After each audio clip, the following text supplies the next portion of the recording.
Olá pessoal, saudações a todos. Quem está falando é o Rodrigo Aguiar, médico cardiologista, e nesse vídeo de hoje nós vamos conversar sobre a espondilite anquilosante. Bom, em primeiro lugar eu gostaria de destacar 3 razões por que é importante de saber mais sobre essa doença. Então vamos lá. A primeira razão, a espondilite anquilosante é o protótipo da artropatia inflamatória soronegativa. Uma outra razão é que ela pode causar uma deformidade ou um déficit funcional muito importante para os pacientes.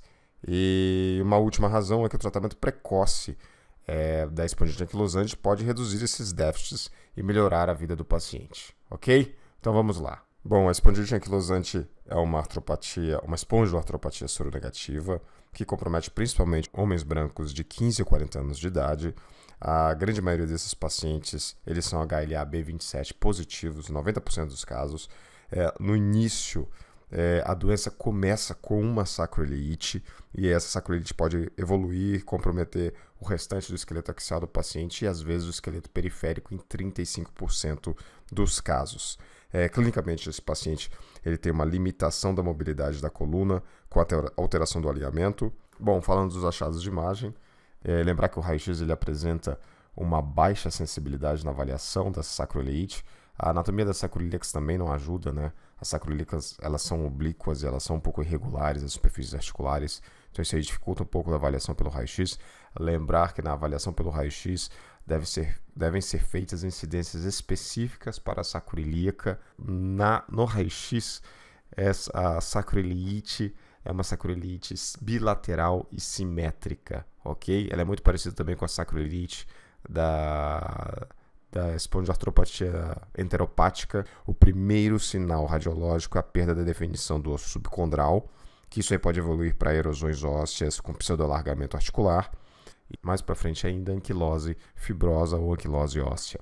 A tomografia computadorizada ela é muito útil na avaliação pormenorizada das estruturas ósseas, mas ela não vê o edema ósseo, que é uma pedra fundamental no diagnóstico da sacroiliite, em atividades da sacroiliite aguda. E quem vai ver essa alteração é a ressonância magnética. É por isso que a ressonância magnética ela é tão importante assim para o diagnóstico. Então a ressonância magnética vai ver se edema ósseo na sequência STIR ou na sequência T2 com saturação de gordura. E isso daí vai dizer para a gente se essa doença ela está em atividade ou não. Existem outras alterações inflamatórias que nós vamos poder observar na ressonância, como a entesite, a capsulite, a sinovite, mas nenhuma dessas 3 alterações elas fecham o diagnóstico de sacroiliite em atividade. O que vai fechar é o edema ósseo subcondral, ok? Existem também as alterações crônicas e estruturais que nós vamos conseguir identificar na ressonância.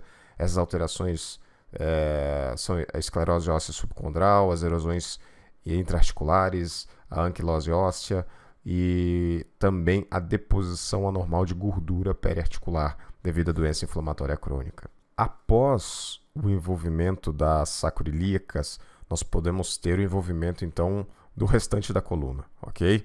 E o envolvimento no restante da coluna geralmente vai começar na região tóraco-lombar e depois vai ascender, vai subir para a região da coluna cervical. E na coluna nós temos vários achados característicos, vários sinais que são descritos da espondilite anquilosante. Vamos lá, vamos falar deles. Primeiro, os sindesmófitos. Então, os sindesmófitos são calcificações das fibras externas do ângulo fibroso que liga então o corpo vertebral com o outro. Isso aí vai dar à coluna um aspecto de coluna em bambu, ok? Uma outra lesão é a lesão de Romanos, que é uma entesite nos ângulos vertebrais. Ela é vista no raio-x como uma irregularidade, uma esclerose óssea, e na ressonância magnética isso vai corresponder ao sinal dos cantos brilhantes, ou em inglês, né, o Shining Corner Lesion. Então isso aí a gente vê muito também na ressonância magnética. Com a evolução e a cicatrização dessas lesões de Romanos, a vértebra ela começa a ficar com aspecto mais quadrado. Então essa é a morfologia da vértebra quadrada, que também a gente encontra descrita na literatura. A espondilite anquilosante também pode comprometer as articulações costos-vertebrais interapofisárias. Também pode haver ossificação dos ligamentos interespinhosos posteriores, do supraespinhoso. Isso aí pode gerar no raio-x o sinal do trilho de trem. E entre as diversas complicações que nós podemos ter na espondilite, nós temos uma lesão que é a lesão de Anderson, que na verdade existem duas lesões descritas como lesão de Anderson. Uma delas é uma espondilodicite asséptica, com uma irregularidade, uma alteração inflamatória do espaço discal e dos platôs vertebrais associados, que lembra muito uma espondilodicite infecciosa. E o outro tipo de lesão de Anderson ocorre devido a uma fratura por estresse através de um espaço discal móvel. E, de forma geral, os pacientes com espondilite anquilosante são mais predispostos a sofrerem fraturas da coluna vertebral por causa da osteoporose, que isso aí que a lesão, que a doença mesmo ocasiona e às vezes o tratamento, e também por causa da alteração biomecânica devido à fusão dos corpos vertebrais. Então, vendo o nosso caso de hoje, esse aqui é um paciente masculino, 42 anos de idade, com diagnóstico fechado já de espondilite anquilosante, que chegou mostrando aqui, isso aqui é um STIR, mostrando todo o edema da medular óssea ao redor das sacroiliacas, denotando então uma alteração inflamatória em atividade. Repare também na irregularidade das corticais devido às erosões intraarticulares e o pseudoalargamento dos espaços articulares. Aqui no T1 pós-contraste, nós podemos ver todo o realce em volta das articulações sacroiliacas, esse pseudoalargamento das superfícies articulares. Outra coisa interessante, nós conseguimos identificar aqui, capsulite da sacroiliaca, esse edema em volta da articulação sacroiliaca. Isso aqui é um sinal de capsulite das sacroiliacas e também sinovite das sacroiliacas, né? Temos um realce pelo meio de contraste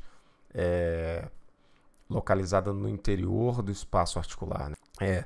No T1 pré-contraste, sem saturação, sem nada, nós conseguimos ver muito bem as alterações estruturais, né? As alterações crônicas, como as erosões periarticulares, a esclerose óssea periarticular. A outra alteração que nós conseguimos ver nesse caso muito bem também é a deposição anômala de gordura ao redor das articulações sacroiliacas, que acontece nesses pacientes com alterações inflamatórias crônicas. Indo para o estudo da coluna lombosacra desse paciente, nós conseguimos identificar aqui nos ângulos das vértebras várias áreas de alto sinal em STIR, que são as áreas dos cantos brilhantes ou shining corner lesions na ressonância magnética. Repare, isso aqui é STIR, aqui é T1 pós-contraste com saturação de gordura, mostrando as diversas áreas de realce da medular óssea pelo meio de contraste, tanto na região lombar quanto na região de transição tóraco-lombar, ok? E também aqui dá para a gente identificar, olha aqui, comprometimento das articulações interapofisárias. Nesse nível aqui nós temos um comprometimento de interapofisária com bastante alteração inflamatória. Do outro lado, em um nível mais baixo, também temos mais um comprometimento com alteração inflamatória dessa outra articulação interapofisária aqui. E no plano coronal, nós conseguimos ver bem o comprometimento das articulações interapofisárias aqui. Nesse coronal aqui da região lombosacra também a gente consegue ver aquelas alterações que a gente já viu acima das articulações sacroiliacas, ok? Então aqui fica uma outra dica também, sempre quando a gente estiver fazendo uma ressonância magnética da coluna lombosacra e ainda mais se tiver suspeita de alguma lesão inflamatória, incluir um coronal STIR para abranger também as articulações sacroiliacas, porque em diversos casos essa sequência ela vai salvar o exame, né? E vai dar a direção correta do diagnóstico do paciente. Ok, pessoal? Então era isso que eu tinha para conversar com vocês sobre a espondilite anquilosante nesse vídeo. Aquele abraço e até a próxima.